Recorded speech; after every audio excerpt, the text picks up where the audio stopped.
राज्यात 53 स्वयंचलित वाहन तपासणी केंद्रे केंद्र उभारण्याचं काम तातडीनं पूर्ण करा। वाहनांची फिटनेस तपासणी वेळेत करा। केवळ नोंदणीकृत स्वयंचलित वाहन तपासणी केंद्रावर करा, केंद्राद्वारे करा। मुख्यमंत्री देवेंद्र फडणवीस यांनी हे निर्देश दिले। राज्यात 7 केंद्रे पूर्ण झाली असून उर्वरित 37 स्वयंचलित वाहन तपासणी केंद्र ऑगस्ट अखेर सुरू करा। आता पारंपरिक मानवी तपासणी पद्धत बंद होणार आहे। मुख्यमंत्र्यांनी या संदर्भातल्या सूचना दिलेल्या आहेत।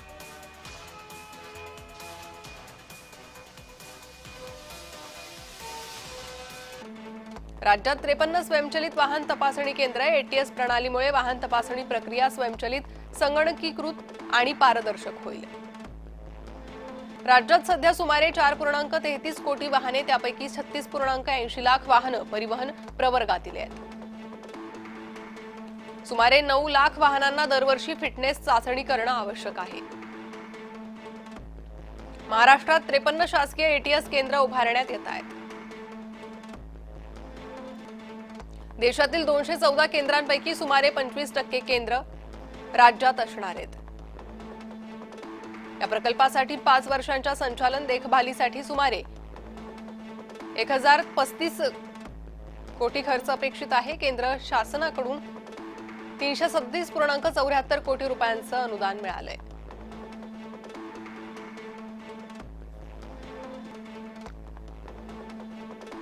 तर मुख्यमंत्र्यांनी या संदर्भातले महत्त्वाचे निर्देश दिलेले आहे। या संदर्भातील अधिक माहिती घेणार आहोत। आमचे प्रतिनिधी मनोज दयाळकर सध्या आपल्या सोबत जोडले गेले आहे।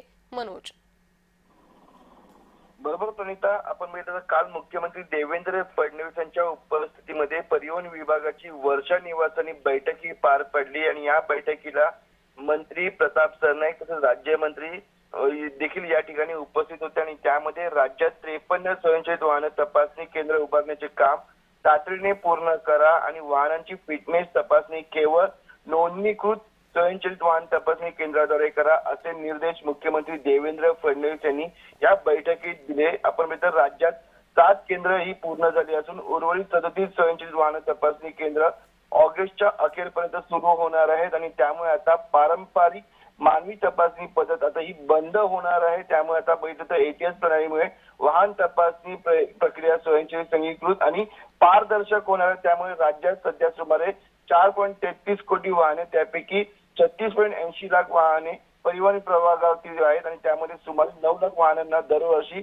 फिटनेस चाचणी ही करणे आवश्यक असणार आहे। त्यामुळे महाराष्ट्रात 53 शासकीय एटीएस केंद्र उभारण्यात येत आहेत आणि देशातील 214 केंद्रांपैकी सुमारे 25% केंद्र ही राज्यात असणार आहेत। त्यामुळे या प्रकल्पासाठी 5 वर्षाच्या संचालन व देखभालीसाठी सुमारे 1035 कोटी रुपयांचा खर्च येणार आहे आणि त्यासाठी केंद्र शासनाकडून 337.74 कोटी रुपयांचे अनुदान देखील मिळालेले आहे।